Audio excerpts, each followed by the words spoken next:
ये छात्रों नमस्कार। एनसीईआरटी गणित कक्षा 10वीं में आपका स्वागत है। आज हम लोग त्रिकोणमितीय सारणी बनाना सीखेंगे और इसके बाद हम लोग प्रश्नावली 8.2 को शुरू करेंगे, क्योंकि उसमें हमें मान रखना होता है और हम सारणी के सभी मान याद नहीं कर सकते या फिर याद भी कर सकते हैं तो उसमें आपका बहुत सारा टाइम चला जाएगा। लेकिन एक ट्रिक के साथ आप त्रिकोणमितीय सारणी बनाना सीख जाएंगे और एग्ज़ाम हॉल में आप रफ पर इसे बना सकते हैं और इसके बाद इनके मान रख सकते हैं। तो इसके लिए आपको करना क्या है, सबसे पहले बात की जाए तो हम थोड़ा सारणी को अभी साइड में रख देते हैं और यहाँ पर स्टार्ट करते हैं।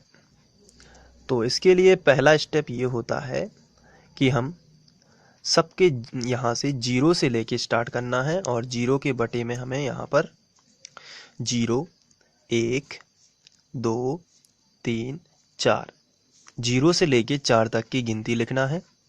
उसके बाद सबके बटे में 4 कर देना है इस तरीके से और सब पर अंडर रूट चढ़ा देना है। ये आपका पहला स्टेप है। तो ये पहला स्टेप आपको ध्यान रखना है। सबसे पहले 0 से 4 तक की संख्याएं लिखनी है, उसके बाद सबके बटे 4 कर देना है, उसके बाद सब पर वर्गमूल लगा देना है। अब हम इनके आंसर देख लेते हैं। तो 0 के बटे में कोई भी संख्या हो उसका आंसर 0 ही आएगा और 0 का वर्गमूल 0 ही होता है। इसके बाद 1 का वर्गमूल 1 होता है और 4 का वर्गमूल 2 होता है, इस तरीके से। अब हम बात करेंगे यहाँ पर, तो 2 और 4 कैंसिल हो रहे हैं, तो 2 एकम 2 और 2 दूनी 4। तो यहाँ पर 1/2 है, अंडर रूट 1/2 कहलाएगा। 1 का वर्गमूल 1 ही होता है लेकिन 2 का कोई वर्गमूल नहीं होता, इसलिए ये करनी 2 ही रहेगा, अंडर रूट 2 ही रहेगा। इसके बाद 3 का वर्गमूल कुछ भी नहीं होता, इसलिए अंडर रूट 3 ही रहेगा, लेकिन 4 का वर्गमूल होता है 2, तो यहाँ पर हम लिख देंगे 2। यहाँ पर 4 और 4 कैंसिल हो जाएंगे, यानी कि 1/1 आएगा, क्योंकि 4 एकम 4 और 4 एकम 4, यानी इसका उत्तर आएगा 1 और 1 का वर्गमूल 1 ही होता है। तो यहाँ पर हमें मान मिले हैं 0, 1/2, 1/√2, करनी 3/2 और यहाँ पर 1। तो ये जो मान मिले हैं अब इनको हम सारणी में लिख सकते हैं। तो चलिए सबसे पहले हमें यहाँ से साइन के मान मिल चुके हैं जो कि ऊपर दिखाए गए हैं, तो हम इनको लिख लेंगे। सबसे पहले 0, फिर यहाँ पे 1/2, फिर यहाँ पे 1/√2, फिर √3/2 और अंत में 1।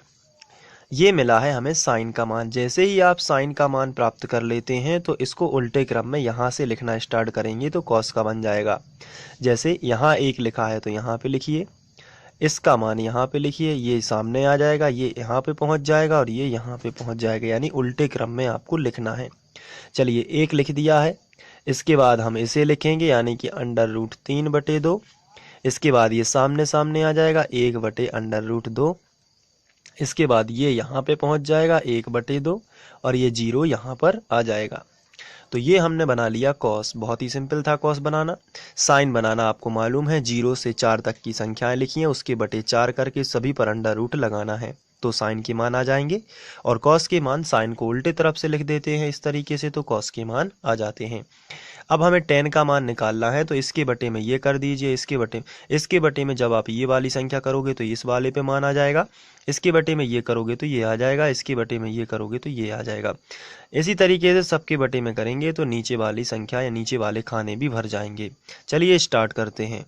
तो यहाँ पर हम रफ पेपर का यूज करेंगे और देखते हैं कितना आता है। सबसे पहले इसके बटे ये करेंगे, 0/1 किया तो 0 अंश में है तो इसका आंसर 0 ही आएगा। तो 0/1 है। कभी भी आपको ध्यान रखना है, अगर बटे में 0 यहाँ पर लिखा है यानी हर के रूप में 0 है तो अनंत आएगा। अनंत इस तरीके से हम इसका साइन बनाते हैं, ये अनंत का साइन हो गया। और यदि आपको ऊपर 0 अंश में दिया गया है तो 0 ही आएगा। तो यहाँ पर जब हम 0/1 करेंगे तो इसका आंसर 0 ही आएगा यहाँ पर। अब यदि हम इसके बटे ये करेंगे तो देख लेते हैं क्या आएगा। हम कर रहे हैं 1/2 बटे करनी 3/2। तो ये बटे के बटे में लिखा है इसलिए पलट जाएगा, इसलिए यहाँ पर हम इसको पलट देते हैं। जैसे 1/2 ऊपर का ज्यों का त्यों, नीचे वाली संख्या को पलटेंगे, √3/2 लिखा है तो ये 2/√3 हो जाएगा। ऊपर और नीचे का कैंसिल हो जाता है तो 1/3 यहाँ पर हमें प्राप्त हो रहा है। तो हम जाके यहाँ पे लिखेंगे 1/3। तो इसके बटे ये किया तो ये मिला, इसके बटे ये किया तो ये मिला। अब हम बात करेंगे यहाँ पर, अब इसके बटे ये करना है, तो 1/√2 बटे 1/√2, इसके बटे में इसको किया, लेकिन ये फिर बटे के बटे में है तो ये पलट जाएगी, इसलिए ऊपर का भी ज्यों का त्यों लिखेंगे। 1/√2, इसको पलट देंगे तो आ जाएगा √2/1। यहाँ पर ये और ये कैंसिल हो जाएगा, ये और ए, तो बराबर में आएगा 1, क्योंकि 1 गुणित 1 बराबर 1 ही होता है। क्योंकि सब कट चुके हैं तो यहाँ से स्थिति में 1 ही बचेगा, तो यहाँ पर हम लिखेंगे 1। अब इसके बटे में ये करना है, तो चलिए स्टार्ट करते हैं। और इसके लिए हमने लिखा सबसे पहले √3/2, और ये बटे के बटे में आएगा, इसलिए इसको पहले से ही पलट देते हैं, ये आ जाएगा 2/1। तो ये पलट गया है, देखिए 1/2 का 2/1 कर दिया है, और 2 और 2 कैंसिल, तो √3/1 मिलेगा। और यहाँ पर एक जो है उसे हम लिखते नहीं हैं, क्योंकि बटे में एक माना ही जाता है, तो हम इसको √3 लिख सकते हैं। तो यहाँ पर हम लिखेंगे √3। तो आप समझ रहे हैं कि किस तरीके से tan के मान आ रहे हैं। इसके बटे में ये किया तो ये आया, इसके बटे में ये किया तो ये बन गया। इसी तरीके से सबका अनुपात निकाला और उसको सॉल्व करके हम इस तरीके के मान निकाल रहे हैं। अंत में देख लेते हैं, 1 लिखा है 0, तो ये 1/0 लिखा है, तो मैंने अभी आपको बताया था कि जब भी बटे में 0 है तो उसका जो आंसर है वो अनंत ही आता है, तो ये इन्फिनिटी बन जाएगा यहाँ पर। तो हम यहाँ पे लिखेंगे अनंत, ये इस तरीके से। चलिए, ये tan के मान आ चुके हैं। अब बात करते हैं कॉसेक की। तो इसके पहले हम जान चुके हैं कि साइन का उल्टा कॉसेक होता है, कॉस का उल्टा सेक होता है, और tan का उल्टा कॉट होता है। तो कॉसेक के सभी मान साइन के उल्टे होंगे, यानी कि साइन का जो भी मान है इन सब को अगर 1 के बटे में कर दिया जाए तो कॉसेक बनेगा। आइए देखते हैं किस तरीके से। इसके लिए हम रफ पेपर का यूज कर रहे हैं, और यहाँ पर साइन का उल्टा कॉसेक होता है, इसलिए हम इन सब मान को 1 के बटे में लिखते हैं। जैसे 1/0, 1/1/2, आप देख रहे हैं 1/0 किया, 1 के बटे में मन से 1 के बटे में 0 किया है, 1 के बटे में 1/2 किया है, 1 के बटे में 1/√2 करेंगे। देखिए सबके ऊपर सभी मान नीचे लिख रहे हैं साइन के, और ऊपर मन से क्या आ गया है 1, क्योंकि कॉसेक बना रहे हैं। तो कॉसेक साइन आपस में एक दूसरे के अपोजिट होते हैं, यानी कि विपरीत होते हैं, व्युत्क्रम होते हैं। यहाँ पर हमने लिख लिया, और इसके बाद 45 1/2 हो गया है। अब इसके बाद इसको भी हम 1 के बटे में लिखेंगे, 1/√3/2, और इसको भी 1 के बटे में लिखेंगे, ये तो 1/1 आ जाएगा। आप देख रहे हैं 0, 1/2, 1/√2, √3/2, ये सब यहाँ पे लिखा है, और सभी के ऊपर क्या है 1 लगा दिया गया है। 1 इसलिए लगाया है क्योंकि हम लोग कॉसेक बना रहे हैं, जो कि साइन का उल्टा होता है। अब इनको सॉल्व करेंगे तो देखते हैं क्या कुछ प्राप्त होता है। 1 के बटे में 0 है, इसका मीनिंग ये है कि जब भी बटे में 0 आता है तो ये अनंत दर्शाता है, मैंने अभी आपको बताया था, तो ये अनंत आ जाएगा।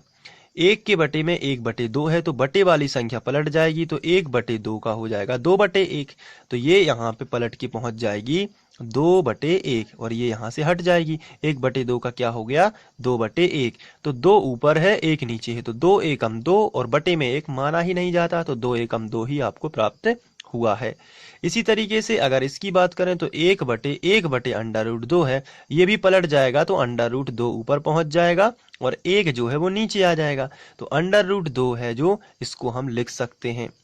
इसके बाद इसकी बात करें तो ये √3/2 1 के बटे में है, तो ये भी पलट जाएगा, तो ये हो जाएगा 2/√3, यानी पलट के पहुंच जाएगा 2/√3। अब 1 के बटे में 1 है, तो इसका आंसर 1 ही आएगा, क्योंकि ये पलट जाएंगे फिर भी 1 ही रहेगा, तो ये हम मान कॉसेक के लिख सकते हैं। पहले नंबर पर आया है अनंत, दूसरे नंबर पर मिला है 2, तीसरे नंबर पर मिला है √2, और यहाँ पर चौथे नंबर पर हमें प्राप्त हो रहा है 2/3, और यहाँ पर बात की जाए लास्ट में हमें प्राप्त हो रहा है 1, आप देख सकते हैं, तो हमने जाके यहाँ पे लिख दिया 1। तो ये हमने साइन, कॉस, टेन, कॉसेक, सेक, कॉट बनाना है, जिनमें से कॉसेक तक पहुंच चुके हैं। अब बात करेंगे सेक थीटा की। तो सेक होता है कॉस का उल्टा। तो इसके लिए हमने एक बार फिर से रफ पेपर का यूज किया और इसको समझने की कोशिश की। तो यहाँ पे देखिए कॉस के मान सभी लिखे हुए हैं, सबको हम 1 के बटे में कर देते हैं। तो हमने मन से पहले 1/1 कर लिया इस तरीके से। अब इनके बटे में हम कॉस के सभी मान लिख देते हैं, जैसे 1, फिर √3/2, फिर 1/√2, ये देखिए, फिर 1/2 और फिर 0। अब हमने ये लिख लिया है। अब इसको ध्यान से देखना, 1/1 क्या आएगा, 1 ही आएगा। ये 1 के बटे में है तो ये पलट जाएगा, करनी 3/2 का हो गया 2/3। ये भी पलट जाएगा, 1/2 का हो गया करनी 2/1। अब बटे में 1 लिखा नहीं जाता, इसलिए करनी 2 ही रहेगा।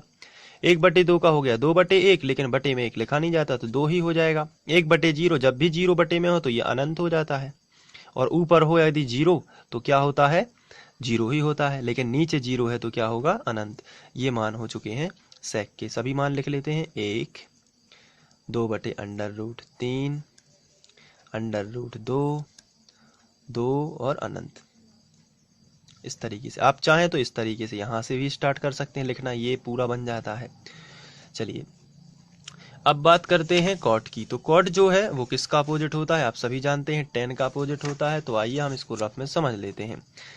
सभी tan के मानों को 1 के बटे में लिखिए। तो 1/1/1/1 हमने पहले से ही कर लिया, ये देखिए। अब हमने tan के मान रखना है यहाँ पे, तो 0, 1/3, 1 करनी 3 और ये हो गया अनंत। तो यहाँ पे यदि बात की जाए तो 1/0, यहाँ पे बटे में 0 है, इसलिए ये फिर से अनंत हो जाएगा। 1/1 करनी 3 है तो ये पलट के करनी 3/1 हो जाएगा, लेकिन बटे में 1 लिखा नहीं जाता। 1/1 का उत्तर 1 ही आएगा। करनी 1/3 को अगर 1 के बटे में लिखा है तो 1/3 ही लिखा है ये, तो ये 1/3 ही रहेगा। और 1 अनंत है तो 1 अनंत, इसका मतलब हम कर सकते हैं यहाँ पर 0, क्योंकि हम जानते हैं कि यदि हम बात करें यहाँ की तो 1/0 जो है वो अनंत बताता है। तो अगर अनंत यहाँ पे आ जाएगा तो 0 वहाँ पे पहुँच जाएगा, तो 1 अनंत जो है वो 0 को दर्शाता है। तो यहाँ पर हम बात करें तो 1 अनंत क्या बनेगा, 0। तो कॉट के सभी मान हम यहाँ पर लिख लेते हैं, जो कि आए हैं अनंत, √3, 1 और 1/√3 और ये 0। तो ये है आवर्त सारणी। त्रिकोणमिति जो है वो किस तरीके से हम इसको बना सकते हैं। तो त्रिकोणमितीय सारणी बनाने का ये सिंपल सा तरीका है, और आप इसको आसानी से बना सकते हैं। आप वीडियो को दोबारा देखकर भी इसको दोबारा से समझ सकते हैं, और किस तरीके से इसको बनाना है एक एक स्टेप आप फॉलो कीजिए, और इसको 1-2 बार अपने आप से प्रयास कीजिए। आप तीसरे चौथे बार में इसको ज़रूर अच्छे से कर लेंगे, क्योंकि इसे समझने के लिए आपको प्रैक्टिस करने की भी ज़रूरत होती है, क्योंकि आप प्रैक्टिस करेंगे तो ये जल्दी से आ जाएगी। Thank you.